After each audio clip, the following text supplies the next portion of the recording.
Welcome to the 707, a weekly half-hour program produced by KRCB, a service of NorCal Public Media. The 707 features voices and stories from your community. Stories that inspire, stories that make you laugh and sometimes cry, and stories that show how we are connected to each other. I'm your host, Michelle Marquis. Food insecurity impacts hundreds of thousands of people along California's North Coast each year. The Redwood Empire Food Bank is our community's front line in the fight against hunger, and their service area encompasses 5 counties, including Sonoma, Lake, Mendocino, Humboldt, and Del Norte, all the way to the border with Oregon. It's a massive responsibility, but one that is borne by hundreds of partner organizations, countless volunteers, and generous donations from the community. Today, join me on a visit to the Redwood Empire Food Bank warehouse on a Super Saturday when volunteers concentrate their efforts to maximize donations and food collection and sort huge amounts of vegetables. For the potato team, you guys did about 10,360 pounds of potatoes. Nice job. Learn about a pilot program in the Sonoma Valley where a nursery owner is using the off-season to grow culturally appropriate food directly for the food bank. We're using this greenhouse space to produce vegetables for the food bank. And so what it's doing is it's keeping our employees busy, and it's also contributing to the food bank and taking care of their constituents. And hear from the new president of the Redwood Empire Food Bank about challenges and opportunities. The cost of everything is going up, and the need of people turning to us for help is going up. I was invited to visit the food bank warehouse on a Super Saturday in November. The 65,000 square foot facility is located near Sonoma County's airport. Here's Director of Marketing and Communications Manager, Rachelle Mesheau. When volunteers arrive to the Redwood Empire Food Bank, they'll congregate in our lobby before being brought out into the warehouse. And what's exciting about the lobby is we've changed it into a bit of a mini museum where you can learn a bit more about food insecurity before you go into your shift. In that space, we have kiosks where you can learn about the people we serve. You can learn about the different partners that we have. And as well, we also do little shout outs to the different groups that are coming in to volunteer. There are so many people bustling in and out of the lobby, and right outside the doors to the warehouse floor, I meet a group of Girl Scouts from Petaluma's Troop 10539. We are doing kiwis, and if they're bad and squishy, we throw them out. But if they're good, we put them in these bags. So you're sorting fruit? Yes. The mushy kiwis end up in bins to feed animals. Right on the tails of the Girl Scout troop is a group from a church in nearby Fulton. I talked to Kathy Combs and Rob Russert about why they volunteer. I've been volunteering for a long time. I can't even remember, but I have my 250-hour pin, which is very cool. Wow, that's amazing. Yeah, we're we call it Spring Hills and Friends Spring Hill Community Church, and my wife and I have been doing this for 10, 12 years every month. And we're so blessed where we live that we can do these kind of things, and bless the people that receive the food. David Johnson Williams, a volunteer production supervisor, is wrapping up with a group in one of the sorting rooms. So in total, about 56,315 pounds of food that you have packed today. Nice job. Which is about 46,929 meals heading out to our distribution sites next week. The warehouse floor is open, and there are racks of food scales and bins of produce for volunteers to sort. Mesheau says normally crates of food would be here for warehouse employees to organize, but on a Super Saturday, things change, including music pumping through the speakers to keep everyone motivated. Listen closely, and you'll hear some sweet Whitney Houston. Especially on a big day like today when there's this many people coming through, we just sort of transform the warehouse in a way that just allows us to get more work done, because normally there's a small room back here, a room in here, and a room back there that our volunteers are in while all the warehouse operations are happening. But on Saturday, we only have a few distributions in the morning, so we're able to take a lot of the food out of the way and set it up for them. So various clubs, businesses, and nonprofit organizations coordinated their members to gather food and raise money on this day, including Rich Gravel, president of Cruisin' North Car Club, whose members showed up in classic vehicles. Well, today it was our annual turkey run where we dropped off frozen turkeys to 3 locations and a cash donation of $1,000. Redwood Gospel Mission, Fish of Santa Rosa, and then Redwood Empire Food Bank. And now we're all going to go have lunch. Jeff Gosby with Rotary Club of Santa Rosa is in the warehouse bringing in bags of food while also teaching the virtue of compassion to his son, a local Boy Scout. We try to make an ongoing commitment to be here in person with members of our club, and then also my son is part of a scout group that regularly comes here, so they're collecting food with the Redwood Empire Council, Scouts of America, the scouting organization. And it's a wonderful organization. It's despite huge tragedies like the fires and COVID, this has actually resulted in tremendous growth, because there's tremendous need. And this is a great organization for helping. So, how do things go with the Scouts today? We were just getting started. So they were collecting food from various, people in the neighborhoods and then bring it here. So we're expecting carloads. We just had the first Subaru come packed to the gills with food. It's amazing how much food you could fit in a Subaru. So I'm sure feed quite a few families for a week. It's really extraordinary. Nice. Thank you so much. Stick around to hear how the Redwood Empire Food Bank considers much more than food distribution when helping their clients. This is the 707 on KRCB. I'm Corva Coleman from NPR News with a little something to kickstart your mornings. Sonoma First News is a weekday morning podcast with the top local stories and weather updates from across Sonoma County. From Petaluma to Bodega Bay, Sonoma First News has you covered. Subscribe now through KRCB's website, on the NorCal mobile app, or wherever you get your podcasts. Sonoma First News from Sonoma County's NPR station, KRCB FM. Welcome back to the 707 on KRCB. On my visit to a Super Saturday at the Redwood Empire Food Bank, it seems like there's volunteers arriving and leaving every few minutes. But finally, Communications Manager Rachelle Mesheau takes me through a door off of the lobby. Over in here, I'm not sure if it's on a separate thing or not. It's not that interesting to look at, but we do have our Food Connections Resource Center, and that is for anybody who is navigating the food support system for the first time. We have a team in there that will help answer any questions, guide them in the right direction, let them know of food distributions that are near them so they don't have to travel very far, and they also help people with CalFresh assistance. Yeah, that is very important because paperwork can be intimidating. Oh my God. So we've noticed that for the most part, people who come to see us for food should have been here about 30 days ago. They don't come when they first need it. They're still just trying to make those ends meet. They want to make it work. We always say, if you feel like you might need it, do it. Just come on out and do it. Some people come for a short period of time. Some people come for a long period of time. And we're here to support whatever it is that you're going through. Mesheau tells me about the kinds of food they provide as we move into their industrial-sized kitchen. We strive to provide the healthiest, the highest quality, the freshest, and the most culturally relevant food to the people we serve. And our donor support is what enables us to do that. They're not just nourishing bodies, they're allowing us to respect the diverse tastes and traditions of the people that we serve. You can just imagine if you're coming into a food line and you're getting food and it's just packaged weird, it's brands that you don't recognize, or the packaging itself doesn't lend itself well to make the food look very nice, and so you're going to feel even worse. It's hard enough to come and get food support. To make the decision to come out and get food support, on top of that, if you're getting food that you don't recognize and you don't even know what to do with it, that's not great. So we talk to our participants a lot, and we ask them questions. We ask, what are they missing, and then we do everything in our power to get them that food so that they don't feel like they're having to change their life too much just because they're going through this struggle. So we always love our kids. The scope of services the Redwood Empire Food Bank provides is a lot to take in. After my visit in November, I call Mesheau to help fill in some more of those details. One question I've been wondering about is large format donations, like those food service size cans. Who in the world would be able to use a number 10 can of sliced olives? That's about 12 cups of olives. She says often the food bank will get those large format cans that aren't appropriate for distribution, or they'll get too much of one kind of produce.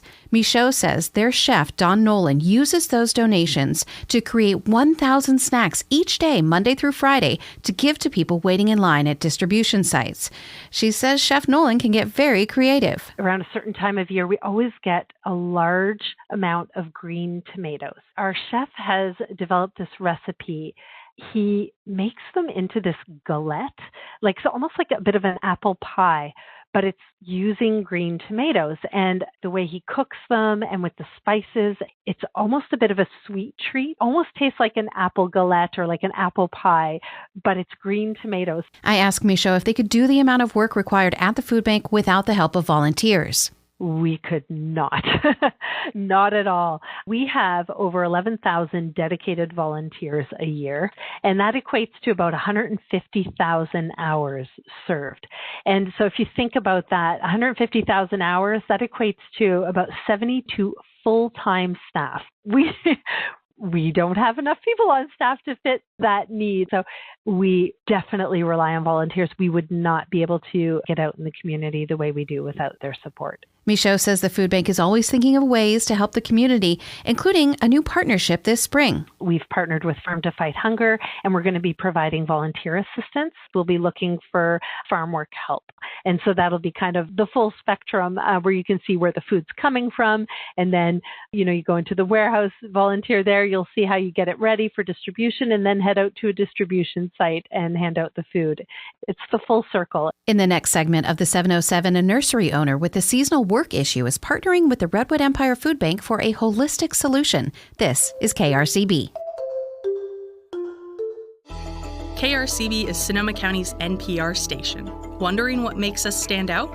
It's simple, our unwavering commitment to this community. Morning Music, hosted by Brian Griffith, sets the perfect tone for your day. Brian here with you on Sonoma County's NPR station. As the sun climbs high, join Doug Jane for Midday Music. Doug Jane with you. Thanks for tuning in. It's the soundtrack of Sonoma County. Then, stay informed with All Things Considered, featuring insightful reporting from the KRCB newsroom, ensuring you're always in the loop. For Manzana, the company that helped keep Sebastopol's famous Gravenstein apple alive, their 103rd year in business will be their last. Your home for the best in local news and music. Because when the community sings, we're here to listen. Your radio, your stories, your station. KRCB 104.9, Sonoma County's NPR station.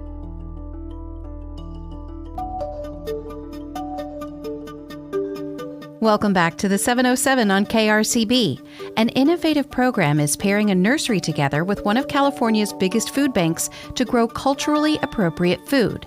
Jay Jensen, CEO of Novavine, a nursery in eastern Santa Rosa, says he was contemplating an issue that needed a unique solution. We primarily produce grapevines and olive trees, and in the summertime we have empty greenhouse space, and we have an employee base that doesn't have a lot of work.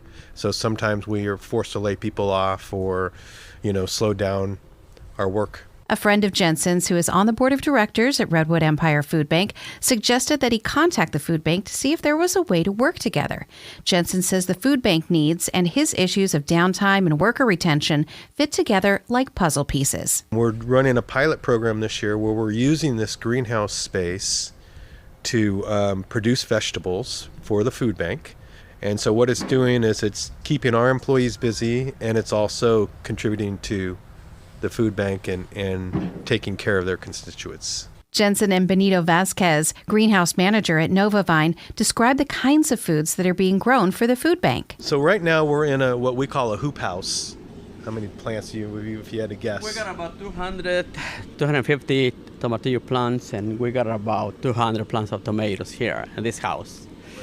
And then we have another houses where we can walk over there. We got peppers, jalapeno peppers. We got about, let's say 200 of each variety so far right now, and cilantro. Jensen walks us to the 3 hoop houses used for the pilot program, covering about 6,000 square feet. So a different type of tomato, and then we have the jalapenos and the pasilla. It smells good. Yeah. Jensen says if all goes well, he hopes to expand the program to grow more food and employ more of his workers. He says this year, Novavine is donating the funds to grow the food and pay the workers. There is an opportunity to maybe find a grant or something that will help us just cover our costs. That's all we're trying to do here, is just to have it be a win-win. If we could cover our costs and the food bank can get, some nice product especially in the off season, I think it works out well for both people. As the program is fleshed out this year, Jensen says there are a lot of ways to expand it. There's lots of volunteers with the food bank. I mean, maybe we would be doing a harvest here once a week, asking for volunteers to help us harvest. I mean, we don't really know what the program's going to look like, but that's kind of the fun of it too. Novavine donated over 1,000 pounds of fresh produce, helping workers stay employed and feeding those in need. In the final segment of the 707, the new CEO of Redwood Empire Food Bank talks about struggles and innovation. This is KRCB. KRCB is Sonoma County's NPR station, featuring the voices, sounds, and culture that make our home unique. From the heartwarming tales of postcards, our grandmother was the founder of Juneteenth in Sonoma County, to the Arts Briefs series shining a spotlight on the incredible youth in the arts scene. Oh my gosh, she can express everything that you feel. And farm tales. We live in this beautiful area that allows all forms of success in agriculture. Your stories, your station. KRCB 104.9, Sonoma County's NPR station. This is the 707 on KRCB. In March of 2024, the longtime CEO of Redwood Empire Food Bank left the organization just as a lawsuit was filed against him and the company by a former employee, alleging sexual harassment, retaliation, and wrongful termination. It caused upheaval at the organization, and the food bank asked Allison Goodwin, who has been with the company since 2016, to act as interim CEO. In September 2024, she took over the role permanently. She spoke with me openly about that change and what lies ahead. Did you have any struggles with trying to pick up morale or do any damage control for Redwood Empire Food Bank? Only a little bit, quite honestly. I think that when staff heard the word lawsuit and they know that that's just something that feels unfamiliar and out of control, and people were definitely like, how does this impact the food bank? How does this impact the people that we serve? How does this impact my job? And so we were able to have those all-staff conversations really quickly to say, it doesn't. Your job is secure. We're a strong organization. We shared feedback that the community had sent in saying we fully support the work that you do. I will say there was a somewhat heartbreaking moment where one of our drivers made the comment that they've never felt ashamed to drive one of our trucks around. And it was a very uncomfortable couple of days, right, when there was litigation.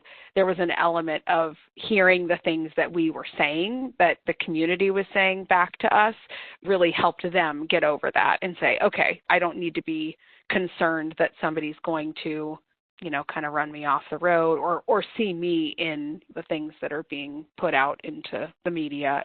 There were some donors, especially, that would write in and say, we're going to wait to see how this pans out, and we're going to hold off on our typical annual gift. And I respect that. I, too, am a donor of the Redwood Empire Food Bank, and if I wasn't familiar in understanding the culture of who we are and how things happen here, I might say the same thing, to say, I'm just going to wait. I want to see if this is something that's pervasive. I want to see if this is something that really is a reflection of the organization, and then I'll choose to continue giving or not. But for the most part, people have stuck with us and said the mission is far too important, and the people doing the work still need their support. How has inflation impacted the Redwood Empire Food Bank? Inflation has been a bugger because the two things that were costing more for people were food and fuel, and we drive food around. And so it was actually a direct impact these last few years especially. We do try to leverage as much as we can of USDA commodities. We'll take as much donated as we can, and we share with other food banks the bounty of produce that's available in California. But then we do ultimately have to purchase food too, because we want to be sure that we're providing foods that's culturally relevant and that people really want, and that it's nourishing and something they can count on. And so we do get about 20% of our funding through the government, and that can support the government programming that we have. But we still are very much reliant on people donating food and donating dollars so we can make ends meet. What about the more recent egg situation? How are you handling that? We are just really having conversations about that now to say, okay, so we've been keeping up with the need and the desire for eggs, but it really is just the cost. I mean, at $8 a dozen, that's not something that the food bank can sustain. We can't be spending $110,000 a week on eggs, and ultimately that's what it would be costing to keep that up. Let's talk a little bit about innovation. What kinds of visions did you have as you were planning to take over the role as CEO, and what have you been able to do? I'm really just excited about the partnerships that we already have and those that can grow. We're really good at logistics, and we have equipment, and we are the safety net for food access in our community, but also we can't go it alone, and we can't necessarily expect individuals in the community to be able to keep up with a growing need. We're going to have to engage that public sector more than we have in the past. I'm hopeful that we forge deeper partnerships, certainly with our local government, and thinking about what we can do together to make this work more sustainable. That's Allison Goodwin, President and CEO of the Redwood Empire Food Bank. I'll leave you with one final thought from Goodwin that sums up what they do. We say it's pretty complicated to give out free food. At the face value, you wouldn't think so, but in actuality, it's very fun, but it can be very complicated. I'm your host and producer of this program, Michelle Marquis. Thanks for listening. Podcasts are available at krcb.org/the707. This show is a service of NorCal Public Media. Our president and CEO is Darren Lachelle.